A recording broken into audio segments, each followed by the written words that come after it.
violation dun sa anti-terrorism law and plunder, which are non-bailable offenses. So, Panoorin natin to. could that be part of the worst case scenario na hindi kayo, i-arrest kayo just in case and no bail? Yes, that could be as well. That is a possibility, ma'am, for cases that are without bail. And as I said, when I read the subpoena, I read there it was for grave threats na hindi naman grave threats yung ginawa ko under the revised penal code, and it was for anti-terror law. So napaisip ako, bakit anti-terror law ang iniimbestigahan nila. And then, it's not the first time that I've heard of the anti-terror law used against a person. So, the first time I read about it, they used it against Congressman Arnie Teves. So, I inquired about what happened in Negros. So I was told, yun nga, there was a red notice, there was a AMLAC, freezing of assets, money, there was, well, a warrant of arrest, yes. And very recently, I read again the law, and then I found there that there is a provision there, removal from office. So on that point, it's still kumbaga an avenue, I think, that they're pursuing to remove me from office. Good afternoon, ma'am. Yes, ma'am. You mentioned that there is a possibility of, of them coming to arrest you. Have your lawyers briefed you on what to expect in case they do come? And will you allow yourself to be arrested, or will you, because there have been others who have, fled, will you want to face people, face the law enforcers who will arrest you, or will you also try to, not get arrested? No, I do not plan to leave the country, or I do not plan to hide if there will be a warrant of arrest. Mainly because my children are here. So if I am detained, I want to be able to still see my children. So I have no plans of doing that. I have no plans of leaving the country to hide. One last follow-up for this matter. Please, Congressman Marcoleta offers himself as your lawyer in case tutuloy yung impeachment case against you. Will you accept the offer? No, I think, well, first off, I'd like to thank Congressman Rodante Marcoleta for his offer to be my lawyer in the impeachment case. I appreciate it because he's a very good lawyer. He's a brilliant lawyer. In fact, he pointed out to me points during the committee hearing that as a lawyer, I was not able to see. So that shows his astuteness in the law. But I feel that he will better serve the country if he remains as a member of the House of Representatives. That is what is important right now. We need good public servants, good leaders, good officials in government. And I assure everyone that we already have lawyers helping us. In fact, the moment that Franz Castro announced last year that they are planning to file an impeachment, we already talked to lawyers who will handle the impeachment case at the time. But now, cases pala, 3. So we just need more lawyers. And we already discussed this with the first team that we hired as lawyers. Another follow-up. Please, Robina. You want addition to love? Yes. Yes, ma'am. I just want to ask how are we preparing, or what are our preparation, and how are we going to respond Oh, okay. Yes, ma'am. So, very recently, we had a meeting with the lawyers, and what was discussed there was the arrangements because we needed more lawyers. We are expecting another impeachment case, no? So this may be 3 impeachment cases. So, and then we will await official copy of the articles of impeachment so that they can prepare the defense. We already have advanced copies of what is filed in the House of Representatives, and they're starting preparatory works right now. Sorry, sir. Sorry, sir. What do you mean?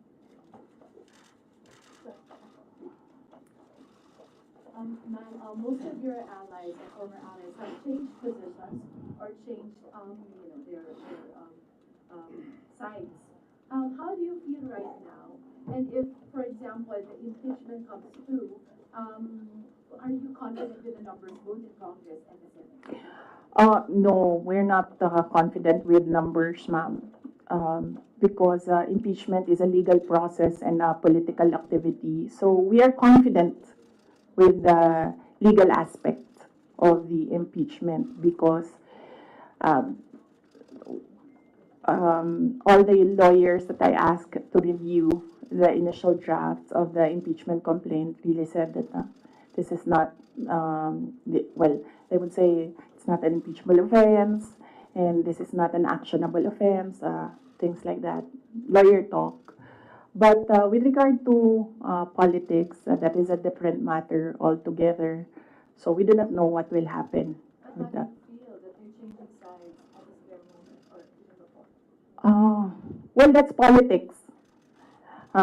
They always say that there are no permanent friends and enemies in politics. So um, it really depends on the person, no, on the politician, what path he will choose.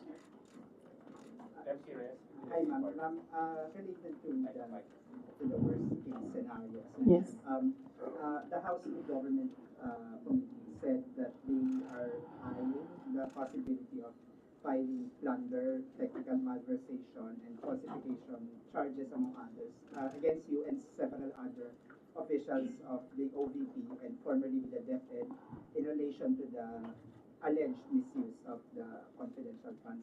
Have you discussed this already with your legal team, with any of the lawyers, and what can you say that is a very heavy case plunder? Yes. Yes, oo. Um, we have an inventory of possible cases to be filed because right now it's only the 2 impeachment cases that are filed with the House of Representatives. All the other cases, we have a list, we have an inventory, and we have lawyers assigned for each case. Usually, cases that are similar, we assign it to one lawyer. And then other cases, we assigned it to other lawyers so that we ensure that all the cases have lawyers focused on each case.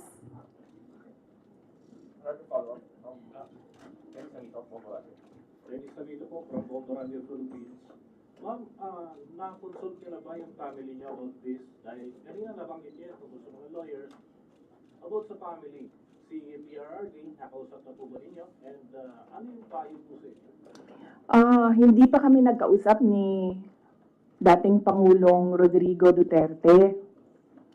I expect na magkikita kami as usual sa December 24 sa bahay ng mother ko. Likely, baka doon namin mapag-usapan yan kung man mapag-usapan namin dahil madalas kasi kapag nagkasama-sama yung pamilya, lalo na pag nandyan yung mga apo, ay yung mga apo yung pinag-uusapan ng pamilya.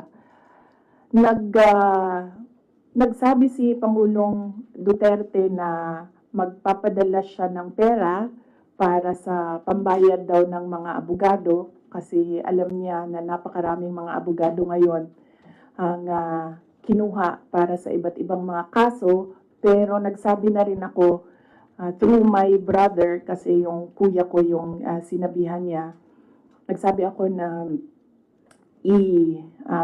wag na lang siya magpadala ng pera dahil nakapaghanda naman na kami para sa impeachment case. Kasi yung sinabi niya impeachment case, sir. So sabi ko, nakapaghanda kami sa impeachment case. Kasi nga, last year, nag-announce na si Franz Castro ng impeachment. So the moment na sinabi yon, and the moment na nakita namin na tuloy-tuloy yung attacks against me, ay naghanda na rin kami para sa mga abogado. Marami ka na Straits Times report.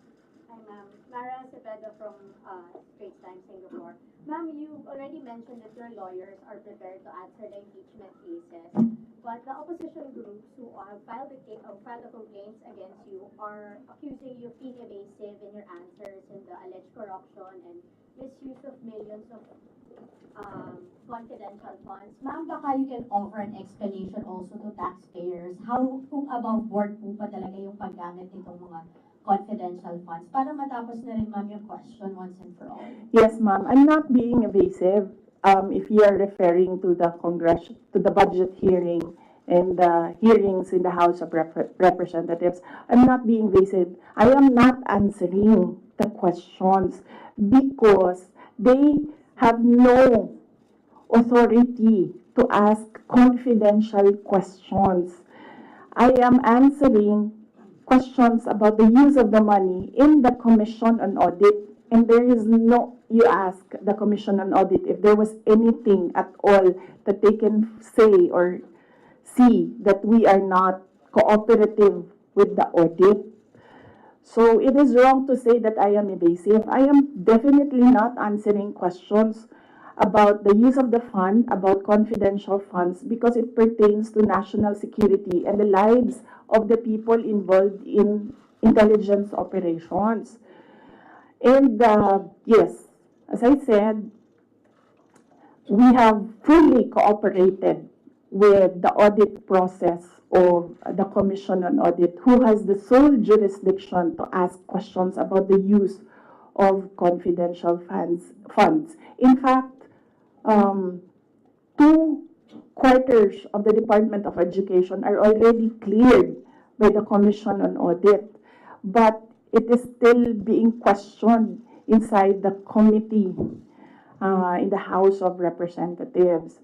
So that is the reason why I am not answering questions from the House of Representatives. Plus the fact that, as I said, it is an attack. It is a political attack. If you are in aid of legislation and you want to legislate about confidential funds, you do not target one office and terrorize and torment the employees of that office. What you do is you do a sampling, a random sampling of the offices who have confidential funds. Why not call the office of the president, who has billions and billions of confidential funds, if you want to legislate about confidential funds? So that shows that they're singling out the office of the vice president. And I really feel that it's very disrespectful to the office of the vice president. That is also why when they ask that I respect their process, respect begets respect. So if they want respect, they should first respect the office of the vice president. That is what I was saying, that they don't like me, they don't like my person, they don't like Inday Sara Duterte, but they have to respect the office of the vice president. So if they want to investigate confidential funds, they don't single out one office. I understand, ma'am. VP, just a follow-up. Was it yesterday or the other day, the House also alleges that over 400 names na nag-sign po acknowledgement receipts, again, on the issue of the confidential funds, wala daw pong records at the DSA. Baka ma'am, you can offer an explanation because we know that this is a legal proceeding, pero pinag-uusapan po siya ngayon, ma'am, sa bahay ng bawat Pilipino. Kaya No. explanation if this is above board or bakit wala silang birth certificate, ma'am. No, I will not explain. I will not give an explanation because it will entail that I explain intelligence operations, which will compromise officers who do intelligence operations. It will really compromise how they work. So no explanation will be given to the members of the House of Representatives. One final follow-up for me, ma'am. Then what's your response to accusations that an office like the DepEd and the OVP have no jurisdiction naman to have these confidential funds that are spent for national security? Well, the confidential funds was the first transfer of confidential funds was from the office from the contingent funds to the office of the vice president, and this was approved by the office of the president. The next year confidential funds was 2023. We submitted it to the Department of Budget and Management. It was approved by the Department of Budget and Management, and therefore it implies that it was approved by the Office of the President because it was included in the National Expenditure Program, the NEP. So, and then it was approved by Congress as well. The only reason why we did not use the confidential funds in the fourth quarter for both offices because I was already flagged by a friend inside the House of Representatives that they will attack you using confidential funds. So yes, it was duly approved by the Office of the President and both houses of Congress as well as because it was included in the General Appropriations Act. So it was not, we presented it, we defended it, they approved it. We used it, and then the question on utilization is under the Commission on Audit. That is how the system works. They cannot use or they cannot twist the system according to their personal interests. Really, all these circumstances and events happening surrounding the office of the Vice President is a race to the presidential election in 2028. Unfortunately, they are attacking the office as well. So, dyan ako medyo, and the personnel of the office of the Vice President. So, dyan ako medyo pumapalag. Wala namang problema kung atakihin ninyo ako. Kasi politiko naman talaga ako. Pero may problema ako pag inatake yung opisina at yung mga kasamahan ko dito sa opisina ng pangalawang Pangulo na nagtatrabaho lang. Next question for everyone. Al Jazeera. Yeah. Good afternoon, Madam. Good afternoon, Madam Vice President. I'm just going to pick up on Mara's line of questioning. You said, and I understand your explanation about these confidential funds haven't been approved by several layers in the government. But maybe just to go back to the basics, if you can explain to ordinary Filipinos why the Office of the Vice President needs confidential and intelligence funds. Okay. Yes.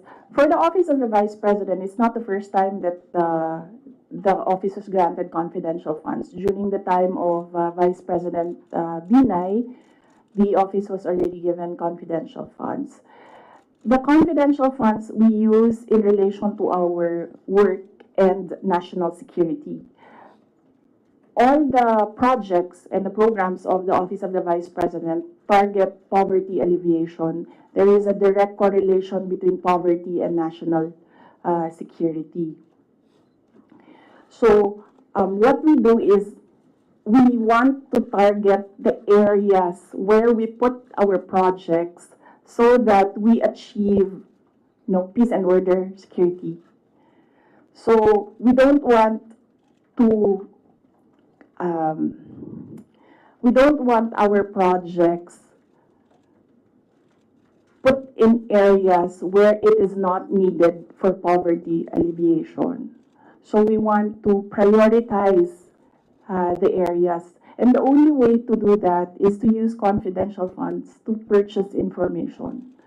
So where are the target areas? We need that so that our projects will serve these areas. So that's why we needed the confidential funds.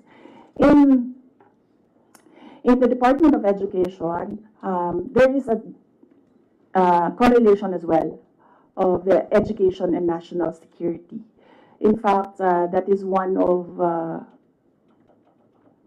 there is a correlation as well of education and national security. There are so many threats to education, not just insurgency, and threats to Department of Education personnel and students as well. And we wanted to target projects of the Department of Education as well in the most vulnerable areas and schools. That is why we needed confidential funds. It's all about national security.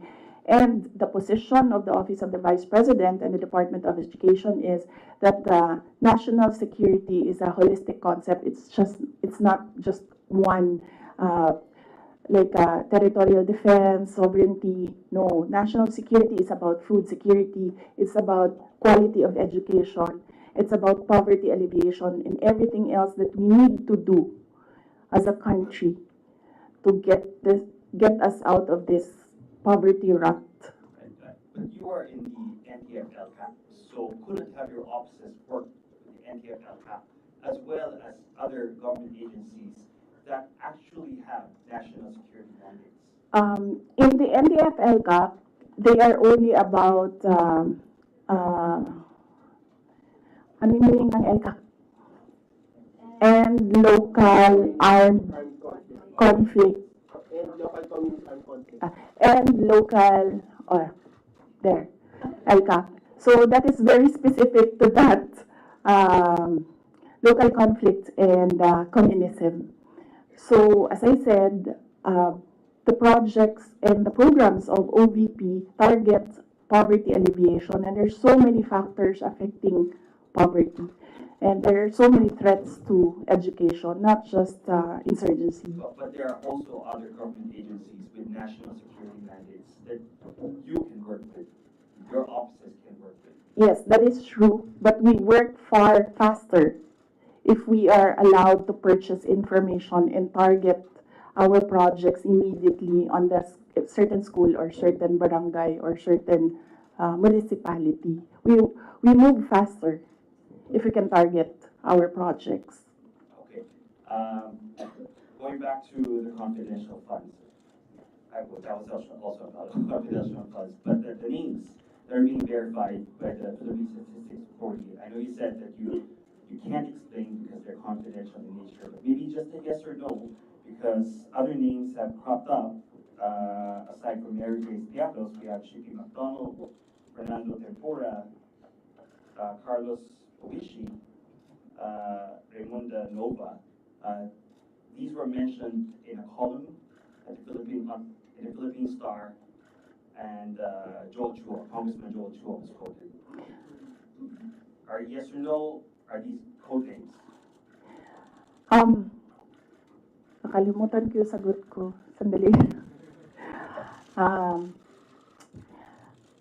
I cannot explain confidential funds because it will entail explaining intelligence operations. And there is a law that prohibits officials who gathered information because of their office to divulge it in public. So it's the Anti-Graft and Corrupt Practices Act. There is a specific provision of law. You cannot divulge confidential information that you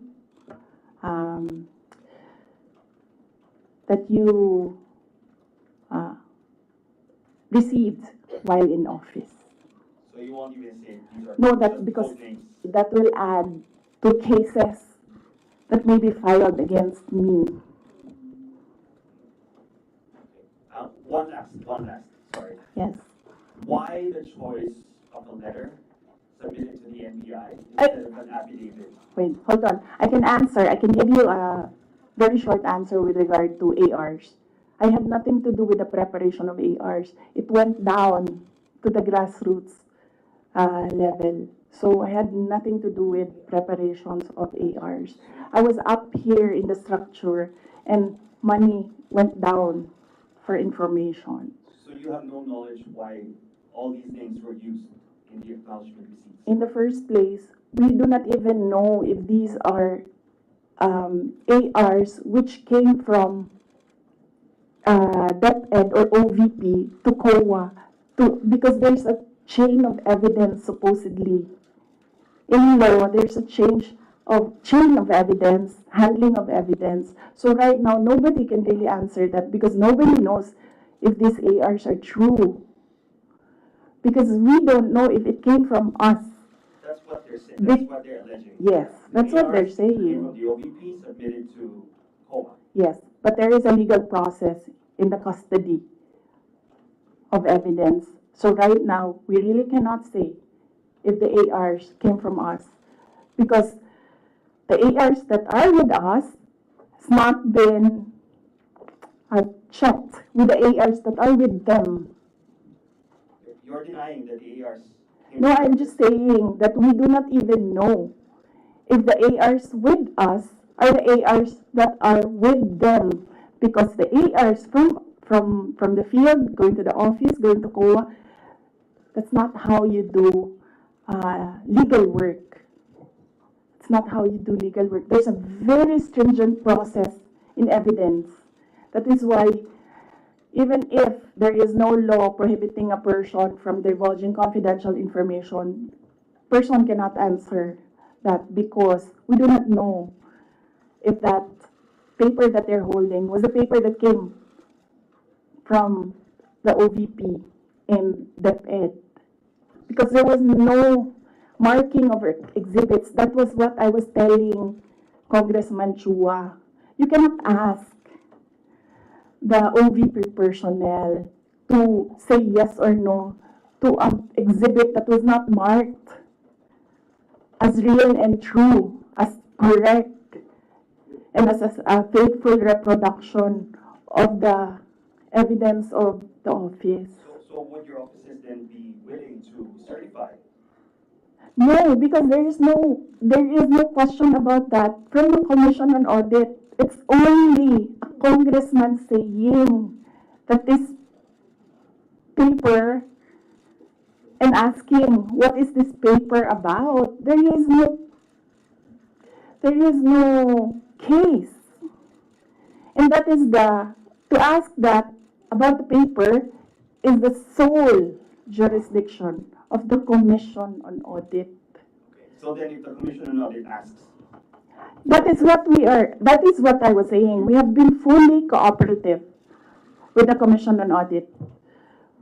Everything that they asked for, we submitted. That is why there was a partial disallowance only. And even then, we are not yet finished with the process because we can still submit documents that are required by the Commission on Audit. That is the problem right now, as I said. They are doing work that that is not under the mandate of the House of Representatives. They cannot audit. They cannot question at all. They cannot make me answer and say that we represent the taxpayers and you have to answer. No, I will only answer to the Commission on Audit because that is the body who can ask us questions about the fund use. Next question. Got to make ABS event. Good afternoon, ma'am. Ma'am, on the issue of your budget not being reinstated or restored, your reaction first on the decision of the bicameral conference committee? Well, we do not expect anything about the budget of the Office of the Vice President anymore. As I said,